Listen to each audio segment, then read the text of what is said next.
appearance of my first duff and chucked me out before I had a chance to shine as a culinary artist. The next step towards the goal of happiness found me before the mast in a full-rigged ship bound on a foreign voyage. Thus I came over the bows, and not in through the cabin windows, to the command of a ship. My best command was that of the magnificent ship Northern Light, of which I was part owner. I had a right to be proud of her, for at that time, in the 1880s, she was the finest American sailing vessel afloat. Afterward, I owned and sailed the Aquidneck, a little bark which of all man's handiwork seemed to me the nearest to perfection of beauty, and which in speed, when the wind blew, asked no favors of steamers. I had been nearly 20 years a shipmaster when I quit her deck on the coast of Brazil, where she was wrecked.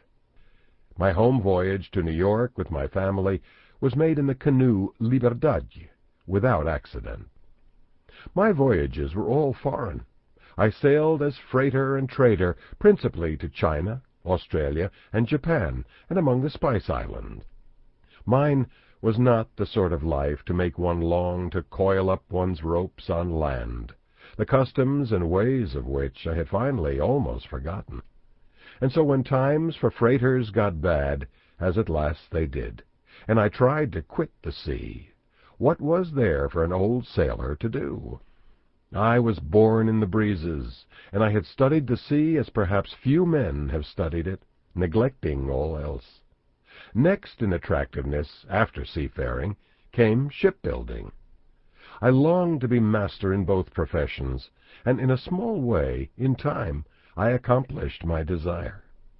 From the decks of stout ships in the worst gale, I had made calculations as to the size and sort of ship safest for all weather and all seas. Thus, the voyage which I am now to narrate was a natural outcome not only of my love of adventure, but of my lifelong experience. One midwinter day of 1892 in Boston, where I had been cast up from old ocean, so to speak, a year or two before, I was cogitating whether I should apply for a command, and again eat my bread and butter on the sea, or go to work at the shipyard, when I met an old acquaintance, a whaling captain, who said, "Come to Fairhaven, and I'll give you a ship.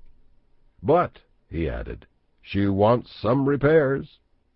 The captain's terms, when fully explained, were more than satisfactory to me. They included all the assistance I would require to fit the craft for sea. I was only too glad to accept, for I had already found that I could not obtain work in the shipyard without first paying $50 to a society, and as for a ship to command, there were not enough ships to go round. Nearly all our tall vessels had been cut down for coal barges, and were being ignominiously towed by the nose from port to port, while many worthy captains addressed themselves to sailors' snug harbor. The next day I landed at Fairhaven, opposite New Bedford, and found that my friend had something of a joke on me. For 7 years the joke had been on him. The ship proved to be a very antiquated sloop called the Spray, which the neighbors declared had been built in the year 1. She was affectionately propped up in a field, some distance from salt water, and was covered with canvas. The people of Fairhaven, I hardly need say, are thrifty and observant. For 7 years they had asked, "I wonder what Captain Eben Pierce is going to do with the old Spray." The day I appeared, there was a buzz at the gossip exchange. At last, someone had come and was actually at work on the old Spray. Breaking her up, I suppose? No, going to rebuild her. Great was the amazement. "Will it pay?" was the question, which for a year or more I answered by declaring that I would make it pay. My axe felled a stout oak tree nearby for a keel, and Farmer Howard, for a small sum of money, hauled in this and enough timbers for the frame of the new vessel. I rigged a steam box and a pot for a boiler.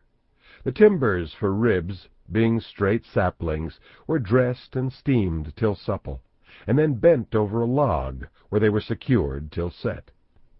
Something tangible appeared every day to show for my labor, and the neighbors made the work sociable. It was a great day in the Spray shipyard when her new stem was set up and fastened to the new keel. Whaling captains came from far to survey it. With one voice they pronounced it A1, and in their opinion, fit to smash ice. The oldest captain shook my hand warmly when the breasthooks were put in, declaring that he could see no reason why the Spray should not cut in bowhead, yet off the coast of Greenland. The much-esteemed stem piece was from the butt of the smartest kind of a pasture oak. It afterwards split a coral patch in two at the Keeling Islands, and did not receive a blemish. Better timber for a ship than pasture white oak never grew. The breasthooks, as well as all the ribs, were of this wood, and were steamed and bent into shape as required. It was hard upon March when I began work in earnest. The weather was cold, still there were plenty of inspectors to back me with advice. When a whaling captain hove in sight, I just rested on my adze a while and gemmed with him. New Bedford, the home of whaling captains, is connected with Fairhaven by a bridge, and the walking is good. They never worked along up to the shipyard too often for me. It was the charming tales about Arctic whaling that inspired me to put a double set of breasthooks in the Spray, that she might shunt ice. The seasons came quickly while I worked. Hardly were the ribs of the sloop up before apple trees were in bloom. Then the daisies and the cherries came soon after. Close by the place where the old Spray had now dissolved rested the ashes of John Cook, a revered pilgrim father. So the new Spray rose from hallowed ground. From the deck of the new craft I could put out my hand and pick cherries that grew over the little grave. The planks for the new vessel, which I soon came to put on, were of Georgia pine, 1.5 inches thick. The operation of putting them on was tedious, but when on, the caulking was easy. The outward edges stood slightly open to receive the caulking, but the inner edges were so close that I could not see daylight between them. All the butts were fastened by through bolts, with screw nuts tightening them to the timbers, so that there would be no complaint from them.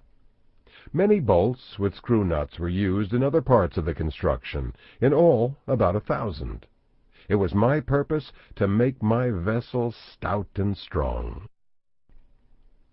Now, it is a law in Lloyd's that the Jane, repaired all out of the old until she is entirely new, is still the Jane.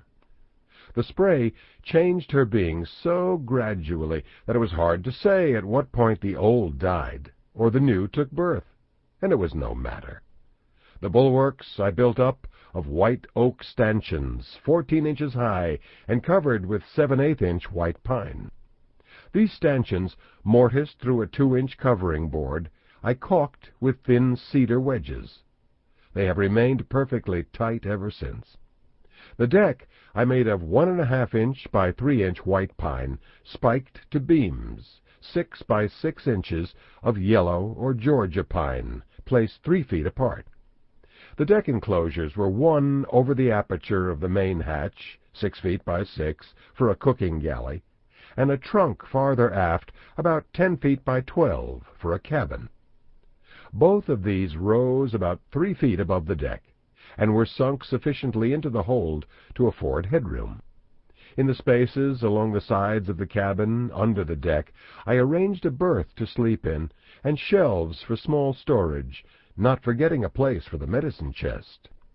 In the midship hold, that is, the space between cabin and galley under the deck, was room for provision of water, salt beef, etc., ample for many months. The hull of my vessel being now put together as strongly as wood and iron could make her, and the various rooms partitioned off, I set about caulking ship. Grave fears were entertained by some that at this point I should